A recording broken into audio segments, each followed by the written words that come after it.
बाजीराव पेशवा प्रथम का जन्म 18 अगस्त 1600 को पुणे में हुआ। उनके पिता बालाजी विश्वनाथ मराठा साम्राज्य के पहले पेशवा थे। बचपन से ही बाजीराव ने घुड़सवारी, तलवारबाजी और युद्ध नीति में अद्वितीय दक्षता दिखाई।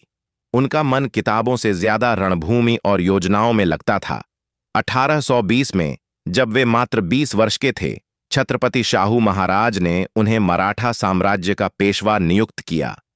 यह वह समय था जब मुगल साम्राज्य का पतन शुरू हो चुका था, लेकिन उत्तर भारत पर उनका प्रभाव बाकी था। बाजीराव ने इसे मराठा साम्राज्य के विस्तार का अवसर माना और हिंदुस्तान से मुगलों का नामो निशान मिटाने का सपना देखा।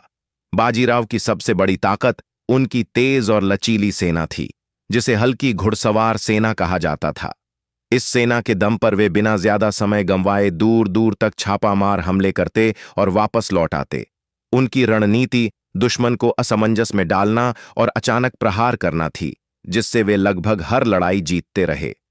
1728 का पालखेड़ युद्ध उनकी सैन्य प्रतिभा का बड़ा उदाहरण था, जहां उन्होंने हैदराबाद के निजाम को घेर कर आत्मसमर्पण करने पर मजबूर कर दिया। 1737 में उन्होंने दिल्ली तक मराठा सेना को ले जाकर मुगलों की शक्ति को चुनौती दी। उस समय मुगल बादशाह मोहम्मद शाह को मजबूरन मराठों से संधि करनी पड़ी।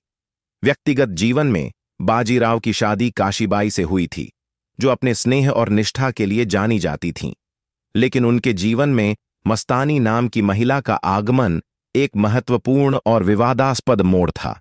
मस्तानी सुंदर, बुद्धिमान और युद्ध कला में दक्ष थीं। बाजीराव ने उन्हें जीवन साथी के रूप में अपनाया, लेकिन धार्मिक और सामाजिक कारणों से यह संबंध विरोध का कारण बन गया। इसके बावजूद मस्तानी ने कई अभियानों में बाजीराव के साथ कंधे से कंधा मिलाकर हिस्सा लिया। बाजीराव के नेतृत्व में मराठा साम्राज्य की सीमाएं नर्मदा से आगे यमुना तक फैल गईं।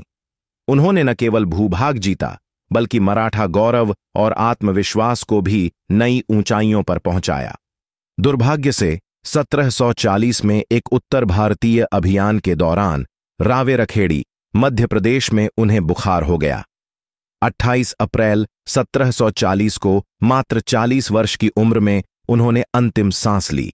उनकी मौत के बाद मस्तानी भी ज्यादा दिनों तक जीवित नहीं रहीं। बाजीराव पेशवा का जीवन अदम्य साहस, दूरदर्शिता और प्रेम का संगम था। उनके द्वारा कही गई बात, जो युद्ध के मैदान में डरकर जीता वह विजय नहीं, समझौता है, आज भी उनकी अजेय आत्मा और योद्धा स्वभाव का प्रतीक मानी जाती है।